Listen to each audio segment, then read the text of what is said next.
Here, I got to ask, one offsides away from getting Sterling Bailey an interception. How much grief is he giving you about that? Oh, he's been letting me hear it the past couple of days, and my biggest rebuttal for that is that if I hadn't jumped offside, you wouldn't have got the chance to get the pick. But he's definitely been giving me some grief for it.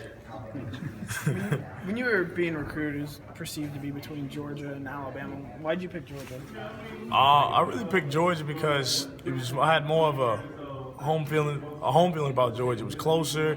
I really enjoyed the coaching staff. Coach Grantham had a big deal in to me making the final decision to come here, and I really just saw what my future here could hold, and I just knew it was the best decision for me and my family. I remember the decision. Was it on Fox Sports South? You went on some TV show and did, or was it the next class? Where did you commit?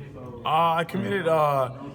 It was, I think, January 9th. It was right after a couple days after the Under Armour game, and it was Same day as the national championship game. You got banned last yeah. Because remember I called Coach Rick, and it was definitely nobody knew beforehand where I was going. I didn't answer the phone for any coaches, and they all kept calling, and I remember hearing Coach Rick screaming when I said I was coming. But I think it was with the show with Chad Simmons, and that was the toughest 2 or 3 days leading up to that to make that final decision. And it was definitely one of the hardest decisions I've ever had to make. Did you know a couple days before, or was it on the show? When did you actually, in your mind, know that you're about to go up there and say you're going to the University of Georgia? I didn't know I was going to the University of Georgia until maybe 3 o'clock of that morning of the announcement. It was a real close toss-up. I kept thinking about both sides, if I went here, if I went there. And after I committed, I really just embraced it and really realized that I made the right decision, and I was happy to be a Bulldog. What was the deciding factor when you decided, I'm gonna announce Georgia, not Alabama tonight? The biggest deciding factor was really the one that I really liked Coach Grantham. I saw what he could do with his players, and I really saw how I could fit into his scheme, and got excited about that. And I really liked. I said if I didn't play football, could I still go to school here? And with Georgia, it really was a better option for me, and I really respect Coach Riggs and the man that he is. Jordan, how big of a test is this for y'all's defense Saturday? Oh, it's definitely a big test for us as a defense. They have a strong running game. They've got some really great, big linemen, and they've got some offensive threats that are really dangerous if we really don't play the right defense and really just play like our coaches have coached us throughout the week. Do you think y'all have a gauge 4 games in yet? Can you tell if this defense at Georgia is better than last year?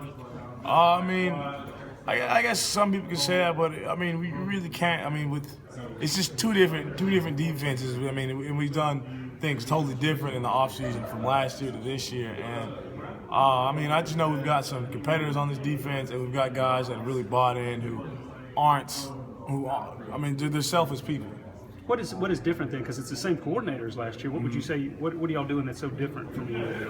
I guess we just have a little bit a stronger leadership base. We've got more than one leader. I mean, he's just got guys holding, not just having the coaches hold us up to a higher standard, but it's players holding other players up to a higher standard, and that's just really pushing us so far. How huge is it going to be for you guys to try to, if it's Coker, if it's Bateman, whoever it is, try to get them off spot and get pressure on them? I mean, that's definitely a big focus for us. We really want to try and get in the quarterback's head as much as possible, because I feel like in that system, without the quarterback, without a quarterback in a strong mindset, it's going to be hard for them to thrive on Saturday. Y'all think y'all have an edge at quarterback? As funny as that sounds now, maybe with the uncertainty you guys had coming in, it seems to have kind of locked it down. It's always an interesting toss-up between them. I mean, I know what Grayson Lambert can do. I've been around him for many years, and I don't really know much about Coker. I mean, I've watched his film. I see he's a great competitor, and I really can't make a decision on that one. What do you remember about that last game against Alabama that y'all played? One, I remember it was a long game. It was one of the most memorable games of my life, and it was just a physical game, and I didn't know who was going to come out on top at any moment of that game. I just remember us going up, them going up, and it really was a battle to the very end. Does that one still stick in your craw a little bit, or do you think about how things could have been different if you make one more play there or one more stop? That's definitely something I was thinking about over the last couple of years or so. But I mean, leading up to this season, that's really just been in the back of my mind. And leading up to this game, it's definitely might be something I think about, but might not. But I'm really just focused on being as dominant as I can this Saturday.